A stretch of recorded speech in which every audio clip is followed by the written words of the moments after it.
The better you can plan in small iteration and always being updated and keeping your journals clean, the easier it is to find small changes that you need to react to.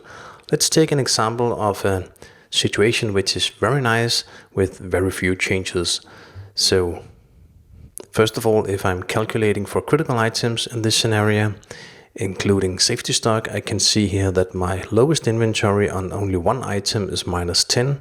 And there's an inventory item, and if I'm looking at the profile on this item, I can see I have a situation here. I could have done that with many other items as well if we have many critical items.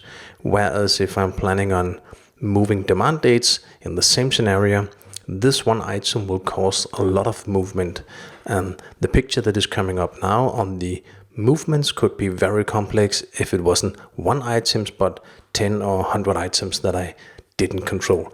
So if we're looking at this item here, trying to change it, maybe there's a supply here on a purchase order 237 on May 15, and we should have had it here on 1st of April or something. Let's try to change that just to see the consequences.